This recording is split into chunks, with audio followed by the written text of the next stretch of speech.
ఆమేన్. కృపా సత్య సంపుడు ప్రభానికి వందముల స్తోత్రమైన సర్వలోకనాథుడు సర్వోన్నతుని ప్రభానికి వందముల స్తోత్రమైన భూమికి ఆకాశానికి ప్రభు దేవుడు నీవే ప్రభ వందములు సర్వ సృష్టి మూలధారు నీవే ప్రభానికి వందముల స్తోత్రమైన పరిశుద్ధుడునైనా సత్యవంతుడు తటి సర్వోన్నతుడు ప్రభానికి వందముల స్తోత్రమైన బిడ్డ ప్రార్థించే ఉండగా ప్రార్థన ఆలకించేది వందం స్తోత్రమైన తగిన ప్రతిఫలాలు ఇచ్చే దేవుడు బలపరిచే దేవుడు పైన నిత్యం నీరు నిలిసేవిధంగా నడిపించేదేవా నీకు వందముల స్తోత్రం గురించి మీ వాక్యం జ్ఞానం చేసుకుంటున్న పరిశుద్ధ శుభ శుక్రవారంలో పరిశుద్ధ సిలువు ఈశ్వరు నిలిచి ఉండదగిన పాపములు శాపములు అన్ని నీరే పరిష్కరించబడడానికి సహాయం చేసేమని మీరే మమ్మల్ని నడిపించి విమోచించి రక్షించి సమస్తం జరిగించమని యేసయ్య యొక్క నామములో అడిగేకుంటున్నాం తండ్రి. ఈరోజు వాక్యం జ్ఞాపం చేసుకుందాం. యెషయా గ్రంథంలో 53వ అధ్యాయంలో 6వ వచనం జ్ఞాపం చేసుకుందాం.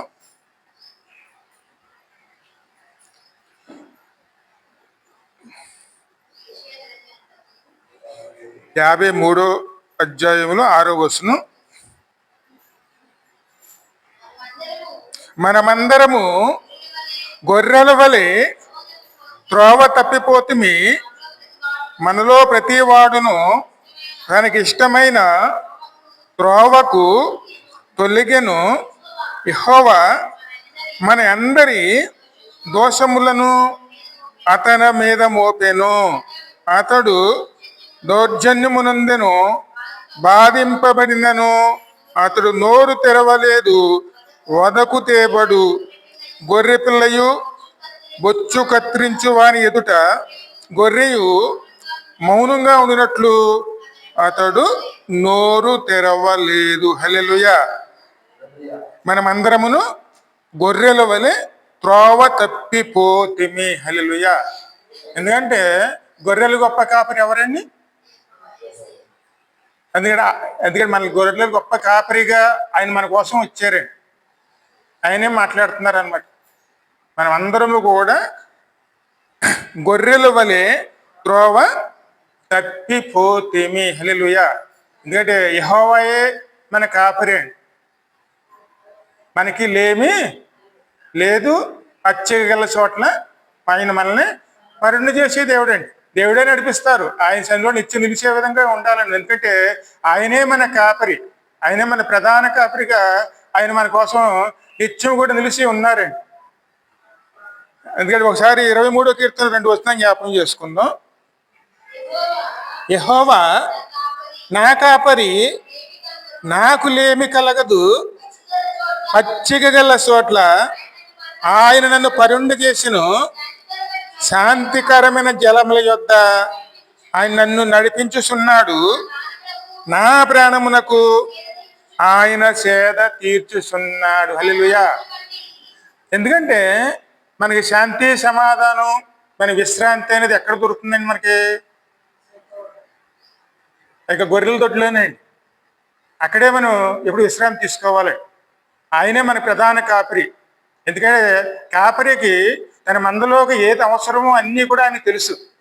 ఆయన చేతిలో ఉన్నామనుకోండి, ఏ సమయంలో ఏ విధంగా నడిపించాలో ఆయన తెలుసు. కాబట్టి మనల్ని ఎప్పుడు కూడా సమాధానకర పరిస్థితులు నడిపిస్తారండి. శాంతికరమైన జలం యొద్దకు ఆయన మనల్ని నడిపించేవారు ఆయన. మరి ఇది దురదృష్టం ఏమిటంటే, ఎప్పుడైతే మనం లోకమైన దాంట్లో జీవినటువంటి ఆదామవ్వ రక్తం, ఎందుకంటే మరి పుట్టుకతో చేసినటువంటి దోషములు పాపములు అన్నీ ఏం చేస్తున్నాయి? దేవునికి దూరంగా బతికే విధంగా మనం నడిపిస్తూ ఉంటాయండి. కానీ సత్యాన్ని గ్రహించుకున్నాం అనుకోండి, దేవుల్లో నడుచుకోగలిగిన వారు ఉంటామండి. అందుకే ప్రభువు ఆయనే అంటున్నారన్నమాట, గొర్రెల వలె అందరూ కూడా ఎవరికి నచ్చిన త్రోవలోకి వారు వెళ్ళిపోతున్నారండి. కానీ ఆ త్రోవల్లో వాళ్ళు సుఖంగా ఉంటారా? ఏమాత్రం ఉండదండి. ఎందుకంటే లోకంలో ఎప్పుడు కూడాను మనకు సుఖశాంతులు అనేది దొరకవండి. కానీ మనకి ఎక్కడ దొరుకుతుంది?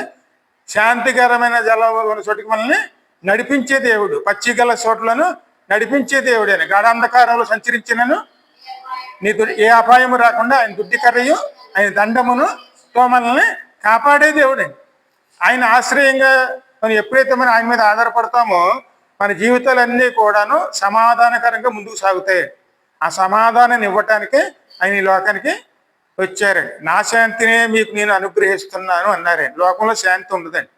ఇది తప్పిపోయిన గొర్రెలు ఎప్పుడు కూడాను దేనికో దానికి అపాయానికి లోను కావాల్సి బయట తిరిగితే ఏమొస్తుందండి? ఏ మందలోదైనా సరే తప్పిపోయిందంటే అక్కడ కాపరి లేకపోతే ఆ గొర్రె ఖచ్చితంగానో ఏ కుక్కల పాలు అయిపోతుంది. అపాయాలు పక్కనే ఉంటాయి. కానీ అదే కానీ కాపరి ఉంటే ఏ అపాయం మన మీదకి రాదండి.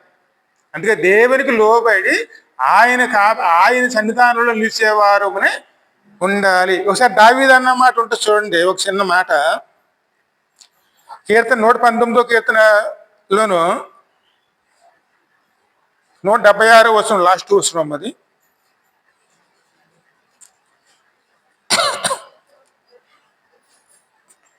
నూట 176. తప్పిపోయిన గొర్రె వలె నీ త్రోవ విడిచి తిరిగి నీ సేవకుని వెదికి పట్టుకొనుము. ఎందుకనగా నేను నీ ఆజ్ఞలను మరుసువాడును కానండి. దావీదు చాలా భక్తిపరుడు. ఆయన ఎప్పుడూ కూడా దేవుడు నిలిచి ఉన్నవాడండి. బాల్యకాలం నుంచి ఆయన ముదుము వయసు వచ్చే వరకు కూడా దేవుళ్ళు వెంబడించిన వాడే. ఆయన నా హృదయానుసారం దేవుని సాక్ష్యం పొందుకున్న వారేనండి. ఆయన ఏమంటున్నారు ఇప్పుడు? తప్పిపోయిన గొర్రె వలె నేను త్రోవ విడిచి తిరిగి నీ సేవకుని వెతికి పట్టుకొనుము. ఎందుకనగా నేను నీ ఆజ్ఞలను మరిచివాడును కాను. ఆయన ఆశ ఏమిటంటేనే పరిపూర్ణుడు అవ్వాలని, దేవుని యొక్క సన్నిధానంలోను దేవుని కృపలోను పరిపూర్ణంగా నిలవాలని ఆయన ఆశ అండి. కానీ మనలో ఏముంటుంది? ఖచ్చితంగా పాపం అనేది బీజం మనలో ఉన్నప్పుడు అప్పుడప్పుడు అది గుర్తు చేస్తూ ఉంటుందండి. అది ఖచ్చితంగా మన మీద ఏలుబడి చేస్తుందండి. మనం మంచి చేయాలనుకుంటాం, కానీ ఆ మంచి చేయకుండా ఏది ఆటంకపరుస్తుందండి? మనకు తెలియకుండా మనలో ఉన్నటువంటి పాపం ఏం చేస్తుంది? ఇప్పుడు పరిపూర్ణులు కానివ్వదండి. అందుకే మనం ఎప్పుడూ కూడాను పోరాడేవారమే ఉండాలి. ఖచ్చితంగా పాపంతో మనం పోరాడి దాన్ని జయించామనుకోండి, జయిస్తే మన ఆధీనంలోనే అది ఉంటుంది. కానీ మనం దాన్ని పట్టించుకోలేదు అనుకోండి, ఏదో సమయంలో ఏం చేస్తుంది అది? నేనున్నానని. అందుకే చెప్పులో ముళ్ళు ఉంటే ఆ ముళ్ళు తీసుకుని నడిస్తే ఖచ్చితంగా మన ప్రయాణం సుఖంగా ఉంటుందండి. కానీ చెప్పులో ముళ్ళు అలాగే పెట్టుకుని మన ముందు ప్రయాణం చేస్తే అక్కడ మన ముందుకు వెళ్తాను త్వరపడితే ఏమవుతుందండి? ఆ ముళ్ళు గుర్తు చేస్తూనే ఉంటుంది, నేనున్నాను అని గుర్తు చేస్తుంది. మనం సుఖంగా ప్రయాణం చేయాలంటే ఖచ్చితంగా దాన్ని ఆ సమస్యను పరిష్కరించుకునే వారు ఉండాలి. అది దేవుల్లో మనం నిత్యము జరిగించవలసిన క్రియ అండి. పాపం అనేది మనలో రానివ్వకూడదండి. అది కనుక వచ్చిందనుకోండి, ఖచ్చితంగా దేవుల్లో నిలవాలని ఆశని అది కలగకుండా మనల్ని మన ఇష్టమైన త్రోవలోకి నడిపించేది విధంగా ఉంటుంది. అందుకే దావీదు చాలా ప్రార్థనాపరుడు. కానీ ఆయన ఏమనుకుంటున్నాడు? తాను అనుకున్న రీతిలో దేవుణ్ణి ఆరాధించలేకపోతున్నానని. ఎందుకంటే ఆయన అనుకున్న రీతిలోనే ఆయన ఆజ్ఞలు అన్నింటికి కూడా ఎప్పుడూ కూడా పొందుకున్న వాడే. ఎప్పుడు చిన్న చిన్న పొరపాట్లు చేసినా సరే ఆ పొరపాట్లని దేవుని సేవకుల ద్వారా సరిచేయబడినప్పుడు లోబడి ఆ వాటిలోంచి బయటికి వచ్చి మళ్ళీ యథాస్థానంలోకి వెళ్ళిన వాడేనండి. ఆయన పాపం చేశాడు, కానీ ఆ పాపం ఎవరి ద్వారా సవరించుకున్నాడైనా? అక్కడ ఉన్న దైవ సేవకుని హెచ్చరిస్తే ఆ హెచ్చరికను తీసుకుని దేవుని వైపు తిరిగి అప్పుడు మళ్ళీ సమాధానం పడ్డాడు. అయినా సరే ఆయన ఏమంటున్నాడైనా, నీ త్రోవ తప్పి తిరుగుతున్న గొర్రెపిల్లలాగా ఉన్నాను, నీవే నన్ను వెతికి పట్టుకునుము. దేవుడు వెతికి పట్టుకుంటే మనం దారిలోకి వస్తామని. అందుకే అక్కడ 100 గొర్రెలు ఉన్నప్పుడు అందులో ఒక్క పిల్ల తప్పిపోతే ఆ ప్రభు ఆ 99 గొర్రె పిల్లలు అక్కడ పెట్టి ఆ గొర్రె పిల్లల కోసమే ప్రయాసపడ్డ. ఆ గొర్రె పిల్లలు ఎవరు? ఎందుకంటే యజమానిలో ఉండి బతకవలసినటువంటి వారు యజమాని కాదని లోకం మీద ఆధారపడి, లోకాన్ని ఏదంటే వాటి మీద ఆశపడి అక్కడ బ్రతకడానికి వెళ్ళినప్పుడు అదే తప్పిపోవటం అని. ఎప్పుడు కూడా ఎవరి చేతిలో ఉండాలి? మనం దేవుని చేతిలోనండి. ఎప్పుడు ఏ అవసరత ఉన్నదో దేవునికి తెలుసు కాబట్టి సరైన విధంగా మనల్ని ఆయన నడిపించగలుగుతారండి. కానీ మనం ఎప్పుడైతే నేత్రాశ, శరీరాశ, జీవడంబకమైనవి దాని మీద మనం ఆధారపడ్డామో అవి దేవుని వద్ద నుంచి వచ్చినవి కాదండి. కాబట్టి దేవుని బిడ్డలు ఏం చేసుకోవాలి? అటు విషయంలోనూ దేవుని వద్ద వచ్చిన వాటితో జీవించాలి. కానీ దేవుని వద్ద నుంచి రాని వాటి మీద మనం ఆధారపడ్డాం అనుకోండి, ఖచ్చితంగా మనం త్రోవ తప్పిపోయిన వారు ఉంటామండి. ఎందుకంటే మనం వెళ్ళే మార్గం మనకు బాగా కనపడవచ్చు, కానీ ఆ మార్గం ఎక్కడ తీసుకెళ్తుంది? నేనే మార్గము, నేనే సత్యము, నేనే జీవము. పరలోకానికి వెళ్ళటానికి మార్గంగా ఆయన వచ్చారండి. ఆయనే మన మార్గం, ఆయనే మనల్ని నడిపించాలి. మందని ఎక్కడ తీసుకెళ్ళాలి? తను అనుకున్న చోటుకి తీసుకెళ్లే వారుగా ఉంటారండి. ఆయనలో ఉన్నాం మనం అందరూ కూడా ఆయన చేత నడిపించబడ్డాం అనుకోండి, తను అనుకున్న చోటుకు మనం నడిపించగలుగుతారు. కానీ త్రోవ తప్పితే ఏమవుతుంది? ఖచ్చితంగా మనం వెళ్ళవలసిన చోటికి మనం చేరుకోలేమండి. అందుకే త్రోవ తప్పి ఉన్నాం. కానీ ఆ త్రోవ తప్పినప్పుడు వచ్చినటువంటి ఫలితాలన్నీ కూడా మనలో అనుభవించవలసి ఉండగాను తాను అనుభవించడం సిద్ధపడ్డారు. ఎందుకంటే కాపరి ఎప్పుడూ కూడా గొర్రెల్ని ప్రేమిస్తాడు కానీ దండించడండి. ఏ మంది కాపరని చూడండి, మందలిస్తాడా లేదా దండిస్తాడండి? అంతేగాని గట్టిగా కొట్టడానికి కూడా ఏమవుతుంది? గొర్రెపిల్ల వెన్న చనిపోతుంది. అందుకే ఎప్పుడు కూడా కాపరి ఇప్పుడు మందలించడానికి చూస్తారు కానీ ఇప్పుడు దండించడానికి చూడటం. అందుకే ఏసై కూడాను ఆ శిక్షలన్నీ కూడా తాను అనుభవించడానికి సిద్ధపడ్డారు, కానీ వాటి వల్ల వచ్చిన ఫలితం తాను అనుభవించారు, కానీ ఆ ఫలితాలు మన మీద మోపడానికి అని ఇష్టపడలేదు. అందుకే ప్రయాసపడి భారాల మోసిన సమర్థ జనులారా, మీరు నా యొద్దకు రండి, నేను మీకు విశ్రాంతిని ఇస్తాను. దావీదు చేసిన ప్రార్థన మనం చేసేవారమే ఉండాలి. ఎక్కడ త్రోవ తప్పిపోయామో అది మనకు తెలియదు, కానీ ఆయన ఎరిగి ఉన్న దేవుడు కాబట్టి సరైన దారిలో నడిపించమని మన దేవుని అడిగేవారు. దేవుని అడిగామనుకోండి, ఎక్కడ మేలు ఉంటుందో, ఎక్కడ పచ్చిక ఉంటుందో అక్కడ నడిపించి మేపే దేవుడే. పచ్చిగల చోట్ల నేను పరుండ చేయువాడును. మరి అటువంటి చోట్లకి వెళ్ళాలంటే కొన్ని ఉదాహరణలు మనం జ్ఞాపం చేసుకుందాం. యేసయ్య మన ముందు పెట్టినటువంటి ఇక్కడ మత్తయి సువార్త చూడడం 18వ అధ్యాయంలో 12వ వచనం నుంచి 13వ వచనాలు.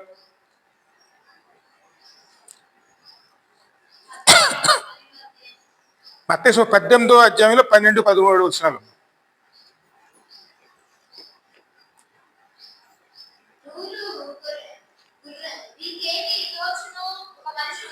ఒక మనుషునికి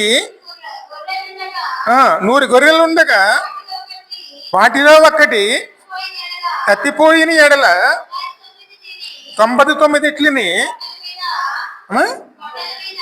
కొండల మీద విడిచి వెళ్ళి తప్పిపోయిన దాన్ని వెదకడ. ఒక నిమిషం, మరి ఈ వాక్యం కొంచెం పక్కన పెట్టి మరొక చోట ఇంకో వాక్యం జ్ఞాపం చేసుకుందాం. అన్నమాట ఇర్మియా గ్రంథం అండి.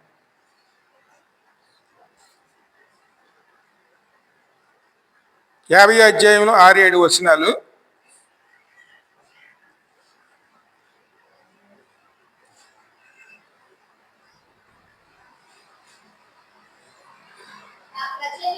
నా ప్రజలు త్రోవ తప్పిన గొర్రెల వలె ఉన్నారు. వారి కాపరులు కొండల మీదకి వాటిని తోలుకుని పోయి వారిని త్రోవ తప్పించిరి. ఇది ఆత్మీయంగా మనం ఆలోచించే విషయమేనండి. వారి కాపరులు కొండ మీద తోలుకెళ్ళి అక్కడ త్రోవను తప్పించేశారు. కొండ అంటే మందిరం. మందిరములోకి వెళ్ళినటువంటి గొర్రెలు అక్కడున్న కాపర్లు ఏం చేస్తున్నారు? అక్కడ వారి సత్యములోంచి తప్పించి వాటికి ముందు తీసుకువెళ్తున్నారు. ఎప్పుడు కూడాను దేవుని సన్నిధానములో అనే దాంట్లోనూ అక్కడ తోలికి వెళ్ళినప్పుడు అక్కడ దేవునిలో విశ్రాంతిలో నిలిపేవారమే ఉండాలండి. ఎప్పుడు కూడా మనం దేవునిలో విశ్రాంతి తీసుకోవటానికి ప్రేరేపించేవారునే ఉండాలి. ఎప్పుడు కూడా మనం ఎక్కడ విశ్రాంతి తీసుకోవాలి? దేవునిలోనండి. అటు ఇటు తిరగవలసిన అవసరం లేదండి. వాటి గురించి వీటి గురించి ప్రయాసపడాల్సిన అవసరం లేదండి. మన భారం ఎవరి మీద వేయాలి? దేవుని మీద. దేవుని మీద భారం వేసే విధంగా మందని నడిపించేవారు. మంది ఎక్కడికి వెళ్ళాలి? దేవునిలోకి వెళ్ళాలి. కానీ దాన్ని తప్పించి ఆశీర్వాదాలని అయ్యని ఇయ్యని వేరే విధ మార్గాల్లో నడిపించుకుంటూ వెళ్ళిపోయారు అనుకోండి, ఆ మంద ఇంకా దానికి విశ్రాంతి దొరకదండి. ఎప్పుడు కూడా మంద ఎక్కడ విశ్రాంతి తీసుకోవాలి? యెహోవా నా కాపరి, పచ్చికల చోట్లైనా అని నడిపించాలి. ఖచ్చితంగా మనం యెహోవా అని తెలుసుకుని ఆయనలో విశ్రాంతి తీసుకుని ఆయన నడిపింపులోకి మనం నడిపించేవారు ఉండాలండి. అది ఎప్పుడు ఒక కొండ మీద జరగవలసిన కార్యం ఎప్పుడు ఇదేనండి. ఎప్పుడు కూడా సత్యములోంచి బయటకు వెళ్ళకూడదండి. ఎందుకంటే అక్కడ ఉన్నట్టు మంద దేవుని బిడ్డలో అదే కొండ అంటే దేవుని సన్నిధానం అండి. ఆ సన్నిధానంలో ఉన్న మేతే దేవుని వాక్యం. ఆ వాక్యంలోకి నడిపించి వాక్యం అర్థం చేసుకునే విధంగా వారిని బలపరిచేవారు అని ఉండాలండి. అది తప్పించి మనం వేరే మార్గంలో నడిపించామనుకోండి త్రోవ తప్పిపోతారండి. ఏదో సమయంలోనూ వారు వాటి మీద ఆశ ఉంటుంది, కానీ నిజ దేవుని తెలుసుకునే విధంగా వారు నడిపించబడకపోతే వారు త్రోవలోకి వెళ్ళడానికి అవకాశం ఉండదండి. ప్రభు ఎవరి మీద నింద మోపుతున్నాడు? అక్కడున్న కాపర్ల మీద. నా గొర్రెలను ముందు చదువు.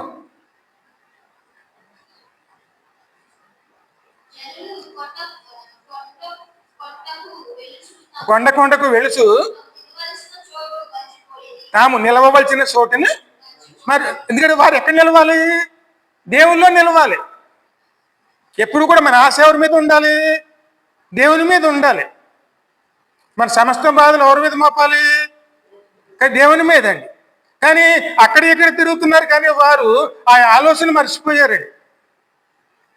ఎప్పుడు కూడా మనం ఎక్కడ ఉన్నా సరే దేవుని మీద మన బరువు బాధ్యతలను మోపుకుని దేవుని అనుసరించేవారు ఉండాలి. ఎందుకంటే మనం చూడవచ్చింది అక్కడ ఉన్న మందిరాన్ని కాదండి, మందిరంలో దేవుణ్ణి చూసి ఆశ్రయించేవారు ఉండాలి. ఎందుకంటే పరలోక మార్గం దేవుని సన్నిధానమేనండి. అక్కడ యెహోవాను మనం గుర్తించుకుని ఆయన మీద మన ఆయన మీద మన భారాన్ని అంతా కూడా ఆయన మీద మోపుకుని ఆయన ద్వారా నడుచుకున్నాం అనుకోండి, మనకు నిజమైన విశ్రాంతి ఎక్కడ దొరుకుతుంది? దేవుని సన్నిధానం అండి. అందుకే సన్నిధానాన్ని మనం ఉపయోగించుకుంటే విశ్రాంతి అక్కడ దొరుకుతుంది. మరి ఈ రోజు విశ్రాంతి ఎక్కడ ఉందండి? తప్పిపోయిన గొర్రెల్లో ఉంటే దానికి విశ్రాంతి ఉండదండి. మందకు దొడ్డికి దూరం అయిందంటే దానికి విశ్రాంతి ఉండదు. ఎప్పుడు ఏదో వచ్చి పడుతుందో. అంటే లోకం అంతా ఎలా ఉంటుంది? ఏమైనా ఆత్మర్శ ఉందనుకోండి, ఏదో వచ్చి మీద పడి కానీ ప్రాణాపాయంలో తీసుకెళ్ళిపోతుంది. ఇప్పుడు దొడ్డిలో ఉండాలి. దొడ్డిలో ఉండి కాపరి మీద దృష్టి ఎంచుకునేవారు ఉండాలి. దొడ్డి అంటే దేవుని ఎప్పుడు సన్నిధి అండి. ఆ సన్నిధానం నిలిచి ఉందనుకోండి, ఆ సన్నిధాన కాపరి ఎవరు? ఇది ప్రధాన కాపరి అనేటువంటి యేసయ్య మీద దృష్టి ఉంచి ఆయన మీద ఆధారపడ్డాం అనుకోండి, ప్రయాణం పెట్టడానికి కూడా ఆయన సిద్ధపడి ఉంటారు. ఆ మాట యోహాను సువార్తలో ఉంటుంది కదండి, నేను ప్రయాణం పెడతానని. ఆయన ఎప్పుడు మన ప్రాణం పెట్టే దేవుడండి. ఆయన కాపరిలోనే మనం ఇప్పుడు నివసించేవారు ఉండాలండి. ఇంకా ముందు చదువు, 7వ వచనం కూడా చదువు.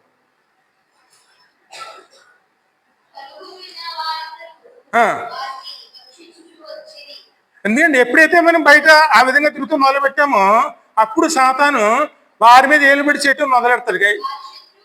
వారి శత్రువులు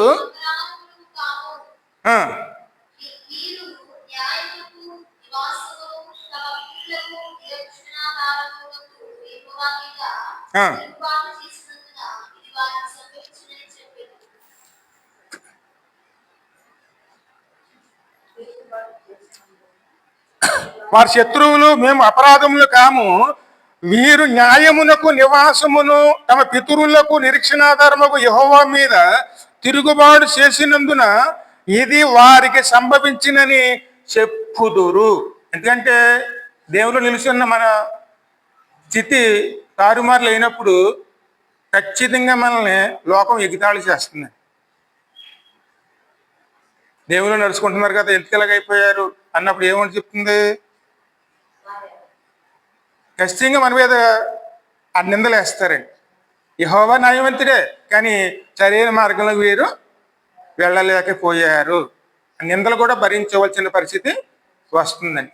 ఎప్పుడు కూడా మనం కాపరి అయినటువంటి యెహోవా మీదే దృష్టి ఉంచుకునేవారు ఉండాలి. మన బరువు, మన బాధ్యత, మన అవసరాలు, ఎందుకంటే పచ్చిగల చోటు అంటే మన అవసరాల్లో తీసుకెళ్ళి ఆయన మనం తీర్చే దేవుడండి. నిజంగా మొరపెడితే సమీపంగా ఉండే దేవుడండి. అదేవిధంగా బాగుగా నోరు తెరిస్తే, బాగుగా నోరు చిస్తే ఖచ్చితంగా నోరు నింపే దేవుడండి. ఆయన ఆశ్రయించడంలోనే ఉంటుందండి. కానీ ఆ 99 గొర్రెలు ఆయన మీద ఆధారపడి ఉన్నాయి, కానీ ఆ ఒక్క గొర్రె ఏం చేసింది? ఎక్కడో ఏదో దొరుకుతుందని చెప్పి దేవుణ్ణి కాదని అంటే ఆ కాపరిని కాదని తాను సొంతంగా జీవించడానికి లోకం మీద పడిందండి. లోకం మీద పడితే అపాయాల పాలు అయిపోతామండి. కానీ దేవుడు ఊరుకున్నాడా?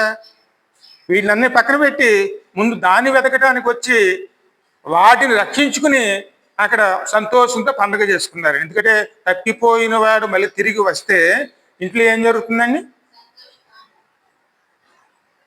ఆ రోజుల్లో పరలోకంలో విందు భోజనం జరుగుతుంది. అందుకే రక్షణ అనేది చాలా ప్రాముఖ్యం. ఎప్పుడు దేవుని చేతిలోనే ఉండేవారు ఉన్నామనుకోండి. అదేవిధంగా హెచ్కేలు 34:12 చూడము.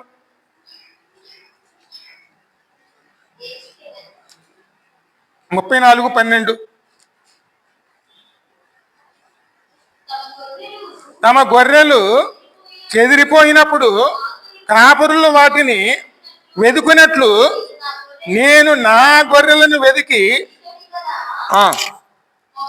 చీకటి గల్ల మబ్బు దినమునందు ఎక్కడెక్కడికి అవి చెదిరిపోయినవో అక్కడ నుండి నేను వాటిని తప్పించి ఆయా జనులలో నుండి వాటిని తోడుకుని వచ్చి ఆయా దేశంలో నుంచి వాటిని సమకూర్చి వాటి స్వదేశంలోనికి వాటిని తెచ్చి పర్వతుల మీదను వాగుల యొద్దను దేశమందును సకలమైన కాపరస్తుల స్థలములందును వాటిని మేపెదను.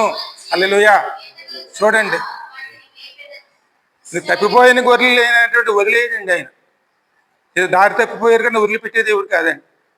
అందుకోసం ఆయనే మళ్ళీ శ్రమపడి వెతికి పట్టుకుని మందలో కలిపి మళ్ళీని, ఎందుకంటే బలహీనం అయిపోయింది బయట తిరిగి, మళ్ళీ బలంతో నింపి తన అవసరాలన్నీ తీర్చి మళ్ళీని మంచి పచ్చిగల చోట్లకి నడిపించడానికి ఆయన ప్రయాసపడతాడు. ఆయన దౌర్జన్యము నందేను. ఎందుకంటే మనం చేసిన అపరాధాల పాపముల దోషం అన్ని ఎవరి మీద ఒప్పుకున్నారండి? ఆయన మీదనే. అందుకే నేను మంచి కాపరిని అన్నారే. మంచి కాపరి ఆయన మంద కోసం ఏం చేస్తారండి? ప్రాణం పెట్టేటువంటి కాపరి. ఎందుకు ఎప్పుడు కూడాను మందలో ఉండి దేవుణ్ణి అనుసరించేవారునే ఉన్నామనుకోండి, ఎప్పుడు కూడా సమాధానం అనేది మనతోనే వస్తుంది. అదే విధంగాను ఇక్కడ మరొక ఉదాహరణ చూపించారండి. యేసయ్య ఇచ్చిన ఉదాహరణ లోకాసువార్త 15:8 చూడమ్మ.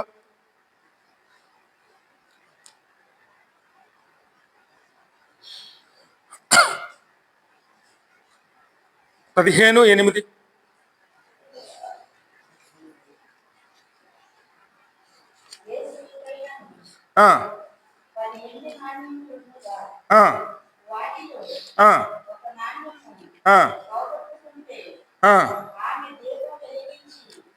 ఏ స్త్రీకైనా 10 వెండి నాణ్యములు ఉండగా వాటిలో ఒక నాణ్యము పోగొట్టుకుంటే ఆమె దీపం వెలిగించి ఇల్లు ఊడ్చి అది దొరుకు వరకు జాగ్రత్తగా వెదకదా.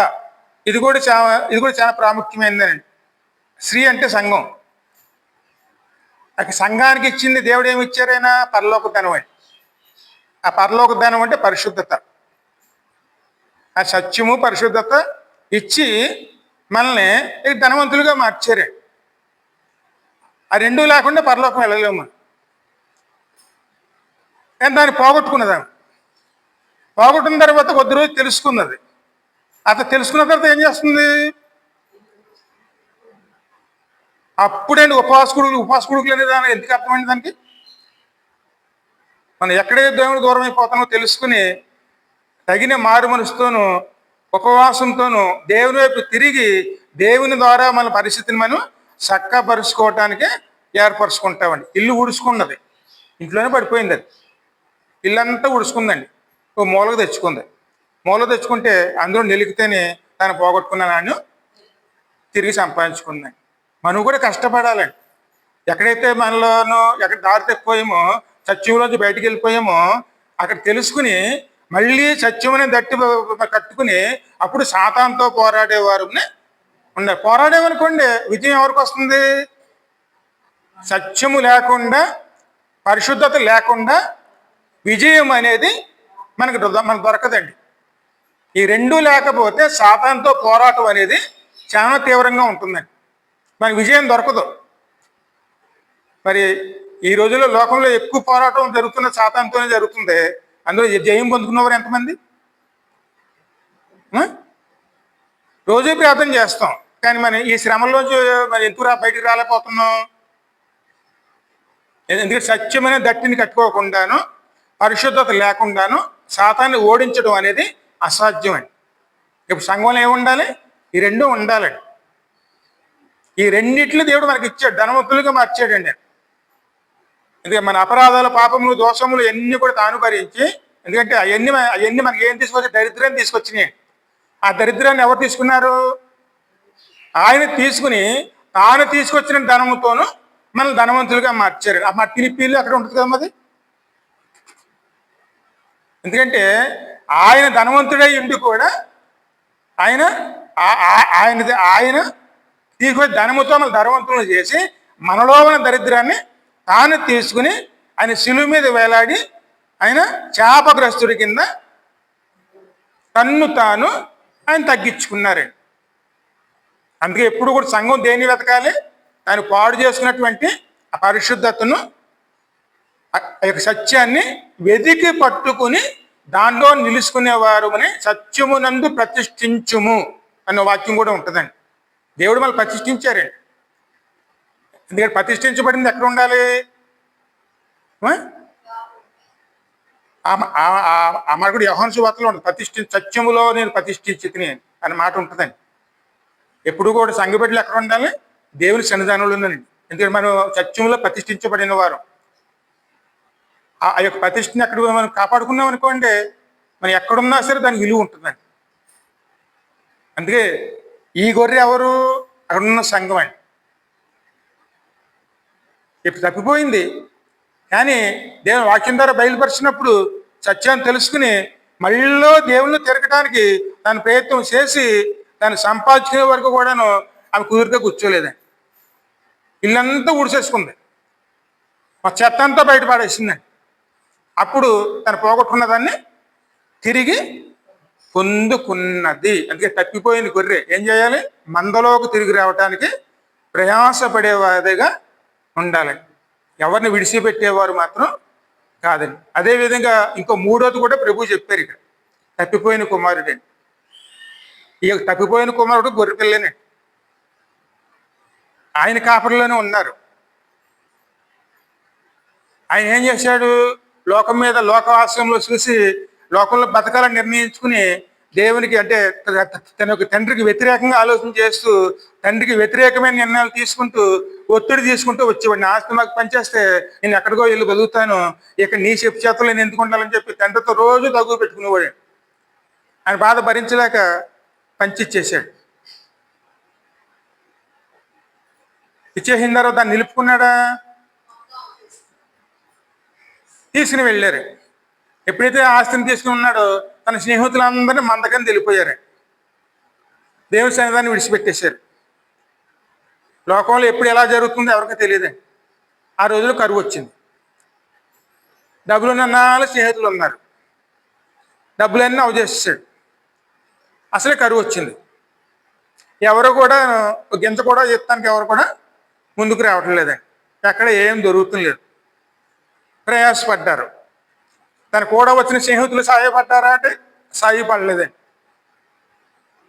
ఎవరు సహాయం చేయలేదు. ఎక్కడ బతకడానికి ఆశ్రయం లేదండి. ఎందుకంటే దొడ్డులో ఉంటే మేత దొరుకుతుందా, బయట తిరిగితే మేత దొరుకుతుందా?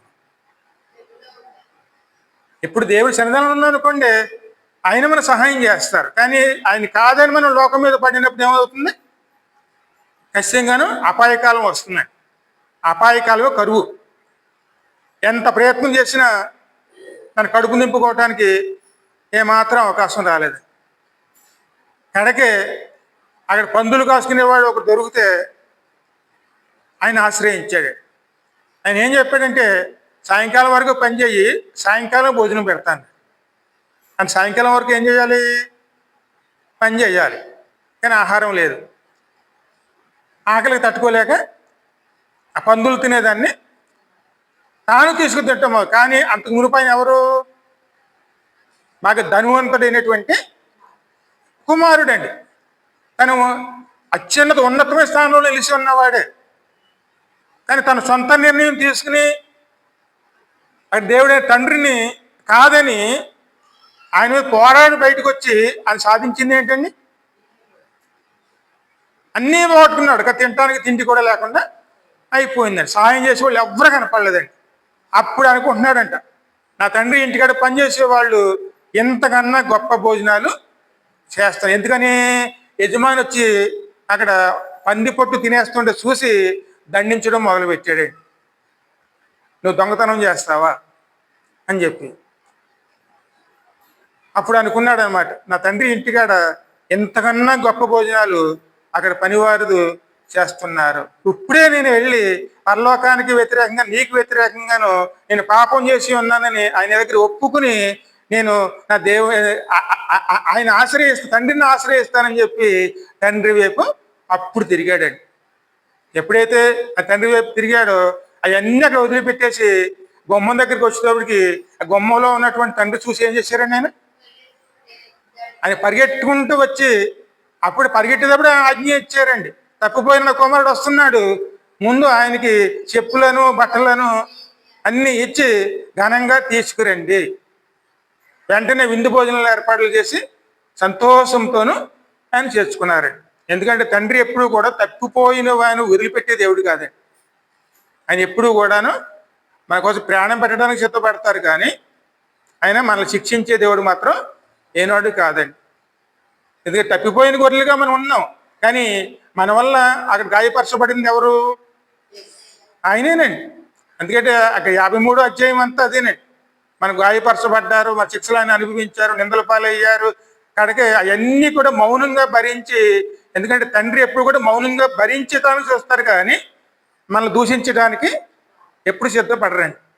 ఆ మనస్సు కలిగి ఉన్న దేవుడు కాబట్టి మనం ఎప్పుడు కూడా ఎక్కడ ఉండాలి?